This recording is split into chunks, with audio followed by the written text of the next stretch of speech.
प्यारे विद्यार्थियों, आज हम 9वीं कक्षा की हिंदी की पूरक पुस्तक संचयन से पाठ 2 स्मृति का दूसरा भाग पढ़ेंगे। इस पाठ के लेखक श्री राम शर्मा जी हैं। प्रस्तुत पाठ में लेखक श्री राम शर्मा जी ने बाल्यावस्था की एक घटना का सजीव चित्रण किया है। बच्चों की सहज जिज्ञासा एवं क्रीड़ा कभी कभी उन्हें कठिन जोखिमपूर्ण मोड़ पर ला खड़ा कर देती है। लेखक ने इस कहानी में बच्चों के स्वभाव और शरारतों का बड़ी ही बारीकी से व रोचक ढंग से वर्णन किया है। यह सब बाल सुलभ शरारतें सभी बच्चे किया करते हैं। तो प्यारे विद्यार्थियों, पिछले भाग में हमने जाना था कि लेखक के बड़े भाई ने लेखक को कुछ चिट्ठियां दी थी जो कि उन्हें मक्खनपुर के डाक खाने में डालकर आनी थी। तो लेखक अपने छोटे भाई को साथ लेकर बड़ी खुशी के साथ मक्खनपुर की तरफ चल पड़े। आइए देखते हैं कि रास्ते में क्या होता है। हम दोनों उछलते कूदते एक ही सांस में गांव से 4 फरलांग दूर उस कुएं के पास आ गए जिसमें एक अति भयंकर काला सांप पड़ा हुआ था। कुआं कच्चा था और 24 हाथ गहरा था। उसमें पानी ना था। उसमें ना जाने सांप कैसे गिर गया था। कारण कुछ भी हो, हमारा उसके कुएं में होने का ज्ञान केवल 2 महीने का था। बच्चे नटखट होते ही हैं। हम दोनों उछलते कूदते, मतलब लेखक और उसका छोटा भाई, वे दोनों उछलते कूदते एक ही सांस में, यानी कि बहुत ही जल्दी, गांव से 4 फरलांग दूर। फरलांग क्या होता है? दूरी मापने की एक इकाई है और एक फरलांग में 660 फीट होते हैं। तो लेखक अपने छोटे भाई के साथ उछलते कूदते बड़ी जल्दी गांव से 4 फरलांग दूर उस कुएं के पास आ गए जिसमें एक अति भयंकर काले रंग का सांप पड़ा हुआ था। कुआं कच्चा था और 24 हाथ गहरा था। उस कुएं में पानी नहीं था, लेकिन ना जाने सांप उस कुएं में कैसे गिर गया था, इसका किसी को भी कारण पता नहीं था। और लेखक को इस बात की जानकारी केवल 2 महीने पहले ही हुई थी। और लेखक शरारती तो थे ही और बच्चे होते भी हैं। आगे क्या होता है? मक्खनपुर पढ़ने जाने वाली हमारी टोली पूरी वानर टोली थी। एक दिन हम लोग स्कूल से लौट रहे थे कि हमको कुएं में उछकने की सूझी। सबसे पहले उछकने वाला मैं ही था। कुएं में झांककर एक ढेला फेंका कि उसकी आवाज़ कैसी होती है। उसके सुनने के बाद अपनी बोली की प्रतिध्वनि सुनने की इच्छा थी। पर कुएं में ज्यों ही ढेला गिरा त्यों ही एक फुसकार सुनाई पड़ी। अब बच्चे शरारती होते ही हैं। लेखक जब स्कूल जाते थे, अपने मित्रों के साथ स्कूल जाते थे, उनकी एक पूरी टोली थी। तो उनकी पूरी टोली जो थी कैसी थी? वानर टोली थी। मतलब कि वे पूरे रास्ते क्या करते थे? शरारतें करते हुए जाते थे। एक दिन की घटना बताई गई है। एक दिन जब लेखक अपने मित्रों के साथ स्कूल से लौट रहे थे तो उनकी इच्छा हुई। क्या इच्छा हुई? कुएं में उछकने की। उछकना क्या होता है? पंजों के बल उछक कर झांकना। तो लेखक की इच्छा हुई कि कुएं में झांका जाए कि क्या है। तो सबसे पहले लेखक ही जो है उसमें झांक रहे थे। उन्होंने क्या किया? कुएं में झांक कर एक ढेला फेंका। उन्होंने केवल देखा ही नहीं बल्कि उन्होंने एक ढेला भी फेंका। ढेला क्या होता है बच्चों? एक पत्थर का छोटा सा टुकड़ा। तो उन्होंने उसमें ढेला फेंका कि उसकी आवाज़ कैसी होती है। उसके सुनने के बाद अपनी बोली की प्रतिध्वनि सुनने की इच्छा थी। उन्हें जो इच्छा थी वो किस चीज़ की थी? कि अपनी बोली की, कि उनकी जो बोली है उसकी प्रतिध्वनि यानी कि उसकी गूंज कैसी होती है, यह इच्छा उनके मन में थी। परंतु क्या हुआ? जैसे ही लेखक ने कुएं में ढेला फेंका त्यों ही वैसे ही उन्हें एक फुसकार सुनाई पड़ी। फुसकार होता है सांप के फुफकार। वैसे ही उन्हें सांप के फुफकार सुनाई पड़ी। आइए शब्दों के अर्थ जान लेते हैं। सूझना, मन में बात आना। सूझना का अर्थ होता है मन में बात आना। प्रतिध्वनि, गूंज। फुसकार फुफकार। कुएं के किनारे खड़े हुए हम सब बालक पहले तो उस फुसकार से ऐसे चकित हो गए जैसे किलोले करता हुआ मृग समूह अति समीप के कुत्ते की भौंक से चकित हो जाता है। उसके उपरांत सभी ने उछल उछल कर एक एक ढेला फेंका और कुएं से आने वाली क्रोधपूर्ण फुसकार पर कहे कहे लगाए। अब कुएं के किनारे खड़े हुए हम सब बालक, लेखक के साथ और भी बच्चे थे, तो सबसे पहले तो उस फुसकार से, जो सांप की फुफकार थी, उससे वे चकित हो गए। चकित होना मतलब कि हैरान हो जाना। कैसे हुए चकित? जैसे कि किलोले करता हुआ, किलोले होता है क्रीड़ा करना, जैसे कि किलोले करता हुआ, क्रीड़ा करता हुआ मृग समूह, मृग होता है हिरण, हिरण का समूह, हिरणों का समूह अति समीप के कुत्ते की भौंक से चकित हो जाता है। अति समीप, उनके नज़दीक जब कुत्ते की भौंक, जब उन्हें सुनाई देती है, उनके भौंकने की आवाज़ जब सुनाई देती है, जब उसकी भौंकने की आवाज़ वे सुनते हैं, तो जो मृग का समूह है वो क्या हो जाता है? वो हैरान हो जाता है। उसी प्रकार लेखक और उनके मित्र भी हैरान हो गए। किससे हैरान हो गए? जब उन्होंने सांप के फुफकार सुनी। इसके बाद क्या किया उन्होंने? उसके उपरांत, उपरांत मतलब उसके बाद सभी ने उछल उछल कर एक एक ढेला फेंका।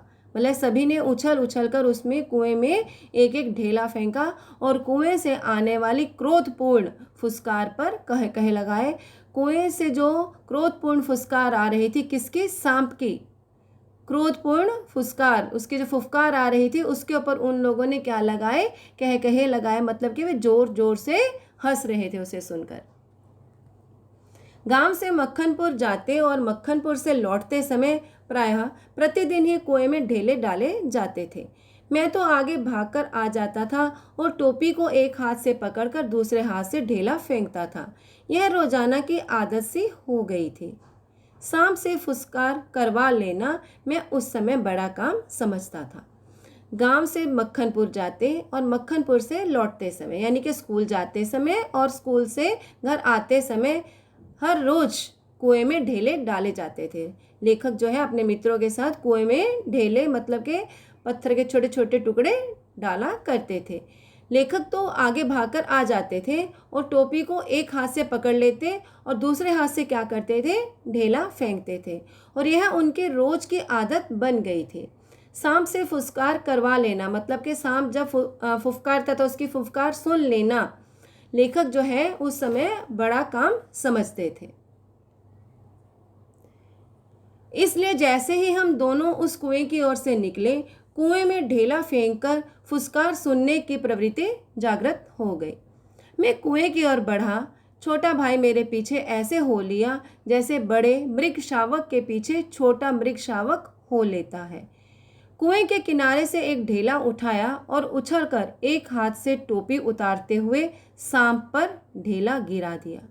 पर मुझ पर तो बिजली सी गिर पड़ी। सांप ने फुसकार मारी या नहीं, पहले इसे समझ लेंगे।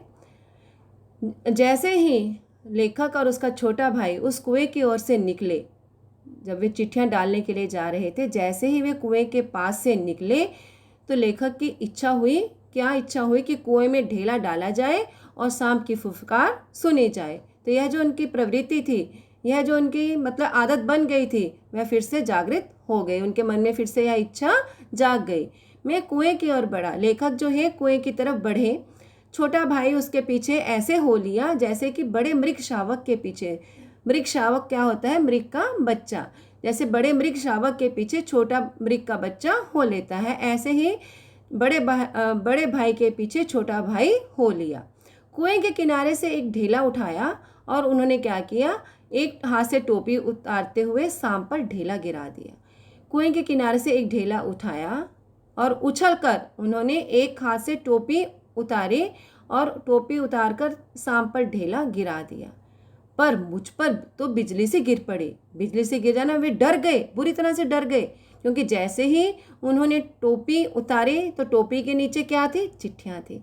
तो उनके ऊपर बिजली से गिर पड़ी, मतलब वे भयभीत हो गए, वे डर गए। शब्दों के अर्थ जान लेंगे। किलोल, किलोल का अर्थ होता है क्रीड़ा। मृग समूह, हिरणों का झुंड। कह कहा लगाना, ठहाका लगाना, यानी कि जोर जोर से हंसना। प्रवृत्ति झुकाव, मृग शावक, हिरन शावक यानी कि हिरन का बच्चा, छोटा बच्चा। बिजली से गिरना, अति भय का अनुभव होना या डर जाना, बहुत ज़्यादा डर जाना। सांप ने फुसकार मारी या नहीं, ढेला उसे लगा या नहीं, यह बात अब तक स्मरण नहीं। टोपी के हाथ में लेते ही तीनों चिट्ठियां चक्कर काटते हुए कुएं में गिर रहे थे। अकस्मात जैसे घास चरते हुए हिरन की आत्मा गोली से हत होने पर निकल जाती है और वह तड़पता रह जाता है, उसी भांति वे चिट्ठियां क्या टोपी से निकल गई, मेरी तो जान निकल गई। मतलब कि जब लेखक ने कुएं में ढेला फेंका, उन्होंने क्या किया था, अपनी टोपी उतार ली थी और उसमें फिर ढेला फेंका था। तो उन्होंने सांप मतलब कि बताया है कि सांप ने फुसकार मारी या नहीं, मतलब कि सांप ने अपने फुसकार उसने जो है उन्होंने सांप की फुफकार सुनी या नहीं, ये उन्हें बिल्कुल भी ध्यान नहीं। ढेला उसे लगा या नहीं, ये भी उनको याद नहीं है, इस बात का उन्हें बिल्कुल भी स्मरण नहीं है। टोपी के हाथ में लेते ही तीनों चिट्ठियां चक्कर काटते हुए कुएं में गिर रही थी। जैसे ही टोपी उन्होंने हाथ में ली, उसके नीचे जो चिट्ठियां रखी हुई थी, वे तीनों चिट्ठियां चक्कर काटते हुए कुएं में गिर रही थी। अकस्मात जैसे घास चरते हुए हिरन की आत्मा गोली से हत होने पर निकल जाती है, जैसे कि एकदम से घास चरते हुए हिरन की आत्मा कि हिरन जो है घास चर रहा था, लेकिन जैसे ही उसे गोली लगी तो क्या हुआ, उसकी आत्मा गोली से हत होने पर, हत मतलब घायल होने पर निकल जाती है और वह तड़पने लग जाता है। उसी प्रकार से जैसे ही लेखक की चिट्ठियाँ टोपी के नीचे से निकल गई तो लेखक की तो जान ही निकल गई, वह बुरी तरह से डर गए। उनके गिरते ही मैंने उनको पकड़ने के लिए एक झपट्टा भी मारा, मतलब कि उन्होंने कोशिश की उनसे झपट्टा मारकर लेने के लिए। कैसे, ठीक वैसे जैसे घायल शेर शिकारी को पेड़ पर चढ़ते देखकर उस पर हमला करता है, मतलब वह अपनी आदत नहीं छोड़ता। वह घायल है शेर, फिर भी शिकारी को पेड़ पर चढ़ते देखकर उस पर हमला करता है।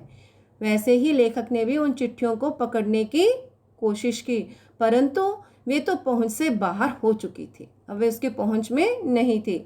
उनको पकड़ने की घबराहट में मैं स्वयं झटके के कारण कुएं में गिर गया होता। तो उनको पकड़ने की घबराहट में लेखक खुद झटके के कारण कुएं में गिर गए होते। ये देखिए, ये जो है लेखक है और उनका छोटा भाई उनके पीछे है और चिट्ठियाँ देखिए कैसे चक्कर काटते हुए कुएं में गिर रहे हैं, टोपी उनके हाथ में है।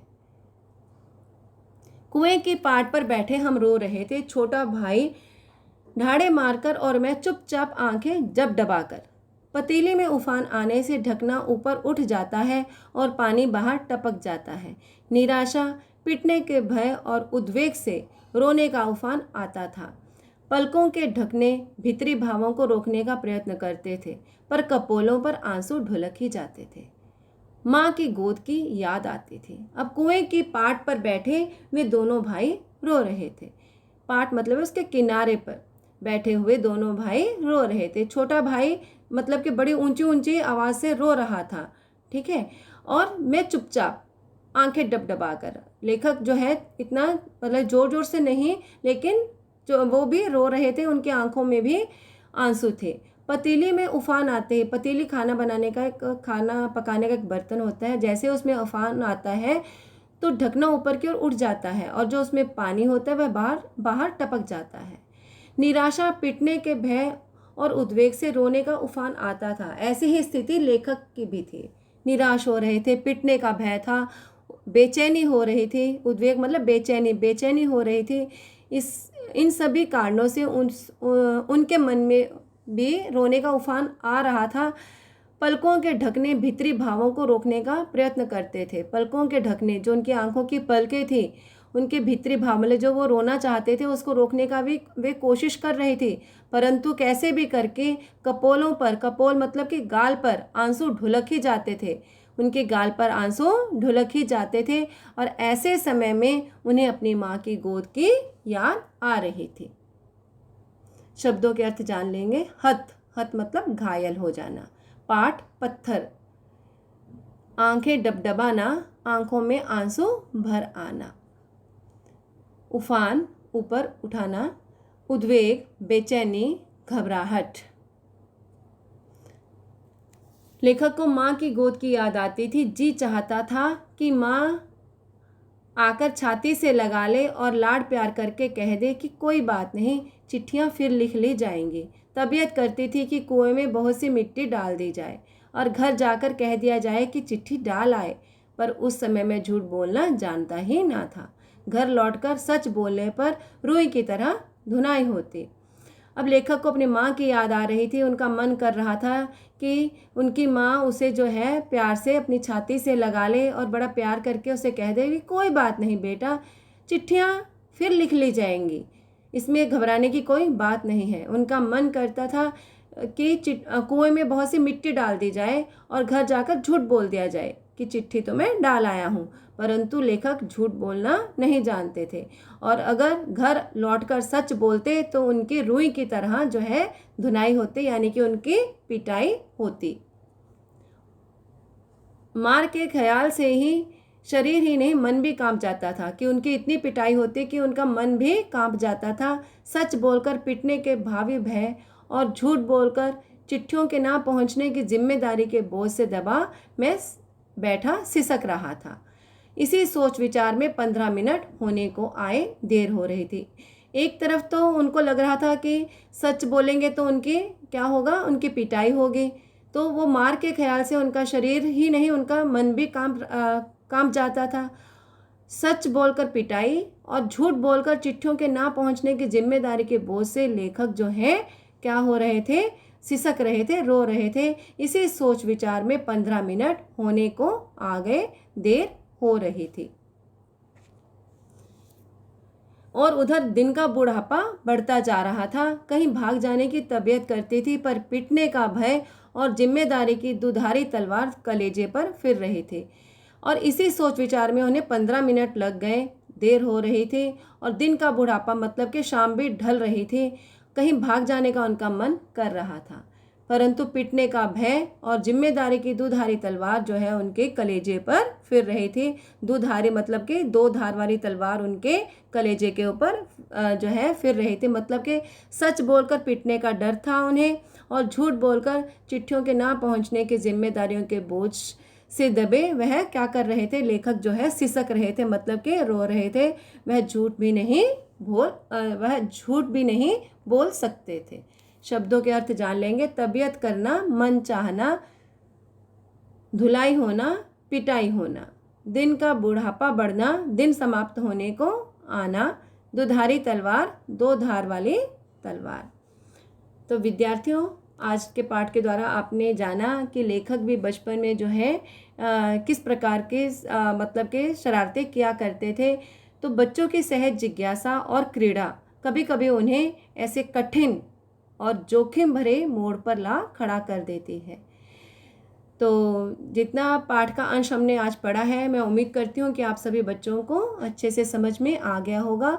इसका बचा हुआ भाग हम अगले भाग में पढ़ेंगे। धन्यवाद।